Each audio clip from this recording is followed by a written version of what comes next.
So in our previous video, in the previous demonstration, we talked about setting up this machine that detects whether our player is bumping into our bad cube.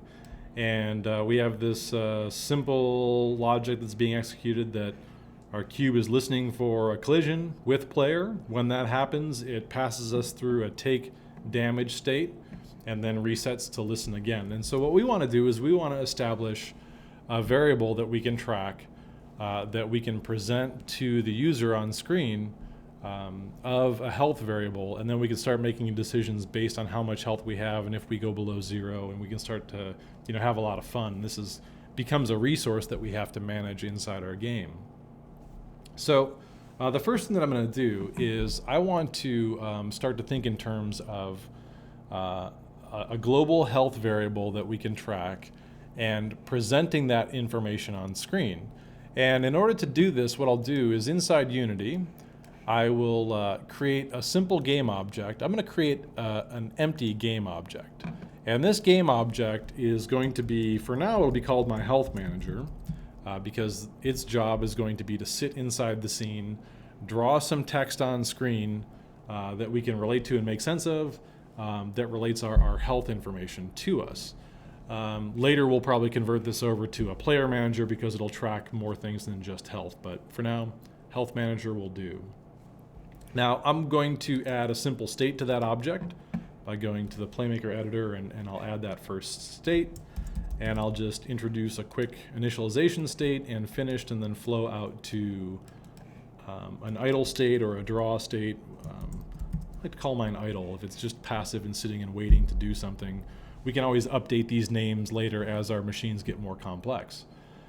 So during the idle, what I want to do is I want a GUI event or a GUI action. And what I want to do is create a GUI label. I'll just double click, and now I have that GUI label being drawn inside my idle state. And I'll just, in the text field here, I'm just going to type in some text. I'll do a classic hello world.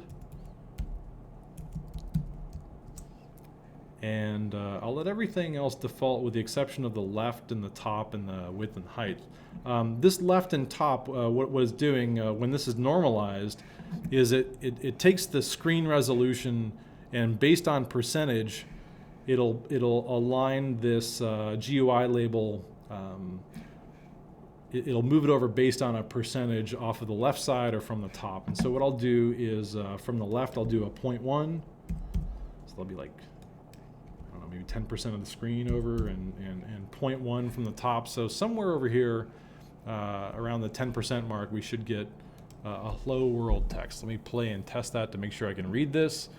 And just my luck, the skybox that I chose is kind of interfering with my text here. So what I'll do, so we can see this more clearly, is I'm going to go to edit. Let's see, let's try that again. Edit, render settings, and I'll turn my skybox to none, and now I'll hit play and see what we got. There we go. So I have my hello world in the top left-hand corner. Now, this is where I'm going to relate my health information. So I'm going to go back to my health manager. This is the place that I created the machine that has the idle state with the GUI label. Currently the text is saying hello world. Now what I want to do is I don't want this to say hello world, I want this to relate a very specific variable. Now when it comes to variables, there's several different kinds of variables that we can track, and variables are these dynamic elements that we can feed information into. We can think of it kind of like a container that will hold numbers, letters, strings of text, whether something is true or false. And so if we go into the variables tab inside Playmaker and we go down to where it says new variable, we can create new variables. And so what I'll do is I'm going to create something that's called a health string. And normally I don't include the type in here, but for the sake of the demo, this will be helpful. And for the variable type, as we discussed in class, there's lots of different variables. There's int, which are whole numbers. There's bools, which are true and false. There are game objects and vectors. There are also floats, which is by default is showing a float, which is floating point number, so numbers with decimal points. What I want for the first variable, and I named it health underscore string, I want a string variable, and I'll hit add. Now, a string variable is a string of alphanumeric text that's intended to be read, which is very different from ints and floats. Integers and float values are numbers that can ultimately be converted into stuff that we can read, but the nature of them is that they're numbers that are for the purpose of applying math to them. So this is something that we want to write on screen. So I'm going to choose a health string, and just for the sake of the demo, this is the contents of my health string. So the actual variable can hold text. When it comes to the health string, this can hold a string of text, and I'll just type in that string. That's the default value of this string. Now what we can do in our idle state, where we're writing a GUI to screen, rather than taking this text and typing something in this action itself, we can click on this little toggle button here and choose to display any kind of string that we want. Now Playmaker does a really good job of if this field requires a certain kind of variable, it won't let you apply any variable but that kind. So this field requires a string type variable. Other variables, like down here where it's numeric, this left, this will require a float variable. So if I wanted to, rather than hard code this number in here and use a variable, I could turn that on and use a float variable here. Well, because this is text and I already have a string variable, it's going to use that in the drop-down menu. And you can see that it's showing me the default value of this string. That's because I have this debug turned on. So it'll show me the variable in here. And now when I hit play, you can see that rather than saying hello world, it'll show me the contents of that string. We'll get back to that in just a moment. Now, in addition to local variables, so variables in which our object can use, so now remember, on our health manager, we're using these variables, and as long as this variable doesn't need to be read by another state machine anywhere inside our scene, we can use these local variables. And a local variable is just anything that we create attached to this state machine. If I want to create a variable that multiple objects or machines can talk to, we need to consider a global variable. If I click on the global variable button, and you find that by going to the variable tab and down into global variables, that'll open up the global variable window, and you can see that I have lots of different variables already that I'm tracking inside this project. I'm going to create a new float variable. And I'll call this, this is my health, and I'll just make a note that it's global. So it's my global health, and it happens to be a float. So I'll call this global float. So I know that it's global, I know it's a float, and I know it has to do with my health. Now, normally I don't name variables this way, but for the sake of the demo, that'll give me a very clear idea. The variable type, in this case, I want to use a floating point variable or something that I can use decimal points for. And I'll add that. And so now you can see this big long list of variables that I've already created previously.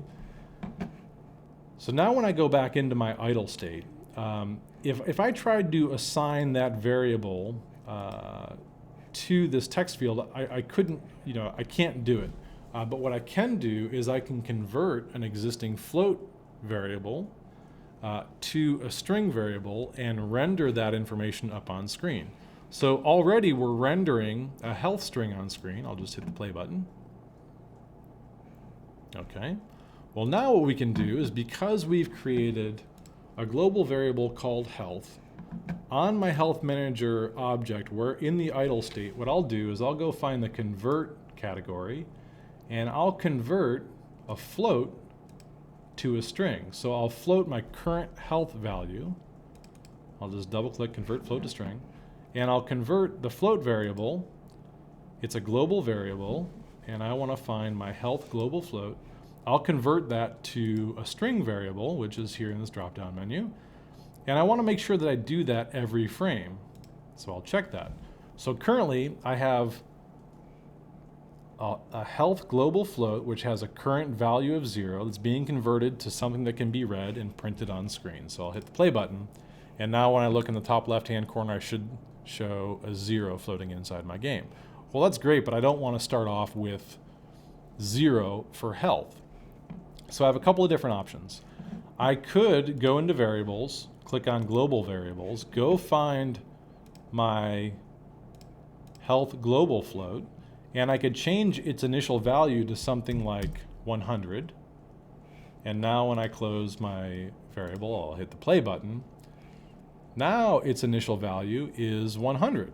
Now, I can do that. That's not a bad idea to set my variable in whatever condition that I want, but there's going to be circumstances where I want different objects that are using similar variables. I want different values for those. And so what I can do is I'll go back to my global float and I'll set that back to 0. I'll close this window and I'll hit play just to confirm that it is in fact set back to 0. And what I'll do is when I initialize my health manager, so the first time the health manager shows up on screen in the init, what I'll do is, I believe it's in math, what I can do is set a float value. I'll double click, and the float that I want to set is my health global float, and I'll set that to 100. I don't want to do it every frame, I just want to do it one time. So when this object shows up in the scene, it initializes and passes through this set float value to 100. So now, by default, the value is 0, but when it gets initialized and renders to screen, it's set to 100. Not a bad idea to set float values or set variable values with an initialization, especially if you want different objects to have different qualities or different parameters to them. It's also just a good place to kind of figure out where all of your to manage all of your variable values. So now that we're in the idle state of our health manager, we're writing this string to the screen. We're using this global float, this health global float, that's being converted from the string. What we need to do now is that when we bump into this object,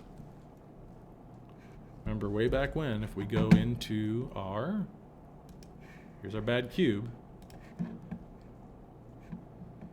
we have our health manager on screen. It's printing out the value of our health. We're at 100 health. When we bump into this object, we're triggering a take damage. All we need to do now is go back to this take damage state, and during this state, what we need to do is we want to go into the math category here, and we can do a simple float subtract. So in other words, the float variable that we'll start with is a global health global float, and we'll subtract, let's say 10. So we'll subtract the value of 10 from our health when we bump into this object. We don't want to do it every frame. We don't want to do it per second. We just want to do it on every instance of our collision. And so now when I fly over and I bump this object, you can see up here it's subtracting from my value. Currently I have 80. If I land or tap that object, now I'm down to 70. I'll come over here and bump into it again, and it keeps going down each time based on that same value that I've entered in here. So at this point, there's a number of things that I could do. On this bad guy cube, he's kind of a real simple one-trick pony. All it does is it sits and listens for a collision event. When there is a collision event, it takes us to this action. This action simply subtracts from the global health variable. It's inside our health manager that we're initializing our original value of health. We're passing it on to the idle state. The idle state is writing the string to the screen, which is being converted from a float to a string. So actually, from a logical standpoint, I'll just drag this convert float to string action up a little bit. Come on, cooperate. There we go. Convert float to string. So that's being converted, and it's happening every frame. And then it's being written, this health string is being written as a GUI label, and that's happening every frame. Okay, it's constantly being written to the screen. So we can follow this logic, and we can start to manage events based on the value of health. So in the health manager, what we could do is we could go into Playmaker and go into the logic actions, and we could test. We could do a simple float compare. And in float compare, we can take the value. We'll just set this value to player global float. And if we'll take 0 as the second number, and if it's equal to 0, we could fire off an event, and we can control, we can test for player health. We can have effects based on if, health is less than half of your current health, maybe you function a little bit different.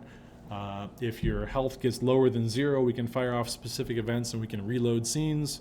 We can trigger cutscenes. There's a whole number of things that we can do, which we'll catch up in later presentations. So that's the basic overview of managing a very basic health system.